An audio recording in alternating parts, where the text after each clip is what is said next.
There is a simple way to do this, and not simple, straightforward. And the straightforward thing is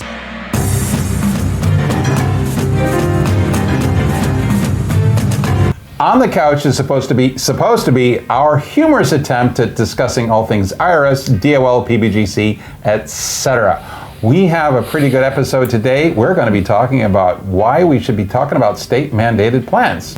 Briefly, what is a state-mandated plan? it's when the state says, hey, there's not enough coverage for retirement plans. So hey, plans. So if you're not going to have your own plan, here's the plan you need to enroll your employees in. Right. So it's mandated because the state says that you either have to have a 401k plan or a SEP or a SIMPL or something like that. And I'm not saying 403b because every state law I know of has this limited to for-profit entities. So there wouldn't be a 403b plan in there. But what the idea is that if you do not have a plan for your employees, you have to participate in the state-mandated plan and let the employees know that X amount or X percent of money is going to be coming out of their account and it's going to go into a Roth IRA of some sort, right? Okay. Now the mandating part of it is that the employer has to go through the paperwork and let people know this amount is coming out of their paycheck. The employees do not have to participate in it, but the employer does. Yes. Why are states having to do this? Because there's such a huge there's a huge savings gap for retirement. Big retirement and quite gap. frankly, the states also go in order.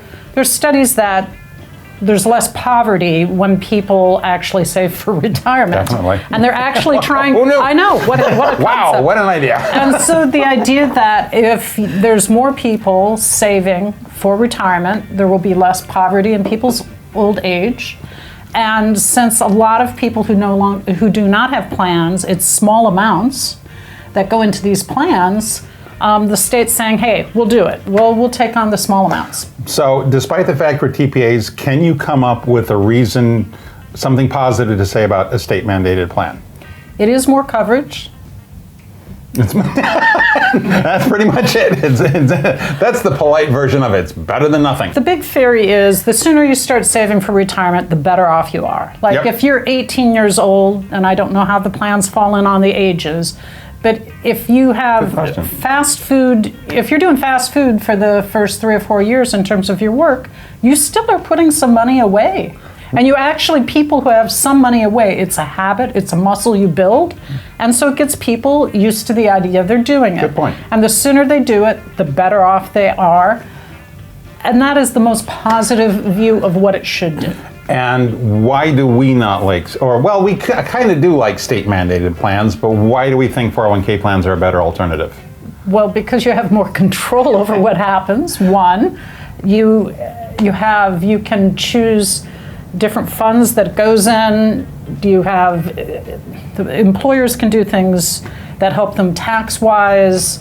You really, if you've got to take a step up and do something better. The 401k plans, you get to have larger contributions. You get pre-tax or Roth. Employers get to make larger contributions. You've got a better investment choice. You've got participant loans.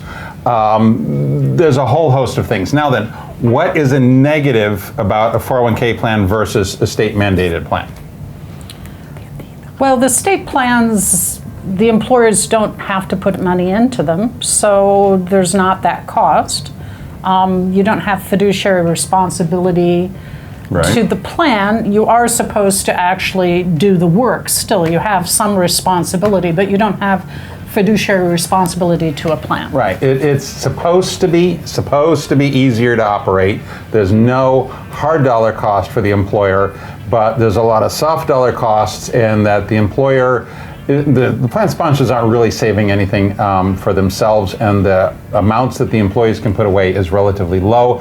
Now, another problem with the state... And don't they top off, too? Yes, they do. But then another problem with them is you think, okay, we've got this seed of money, we've got these plan assets. Because they're Roth IRAs, you can't roll them into a 401k plan when you graduate up to the next step. So. Okay, so Christopher, make the case.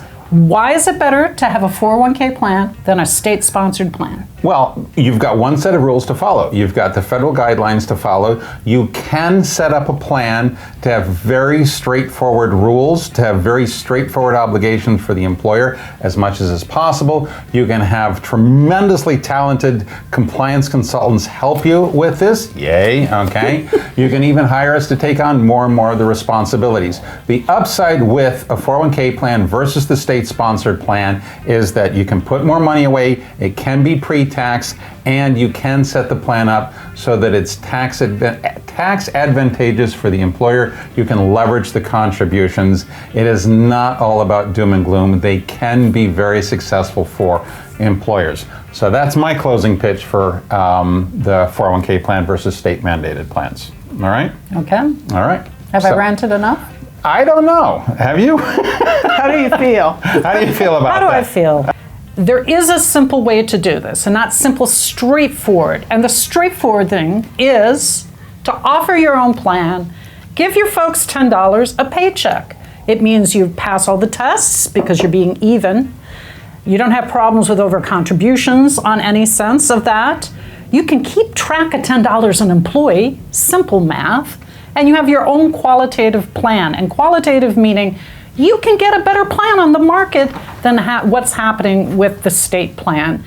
And so, if it's money and you think money's important, if you think retirement's important, then take it in your hands and offer your own plan. And then don't complain that all the states are doing all sorts of things. Don't complain, what am I going to do with all my remote employers?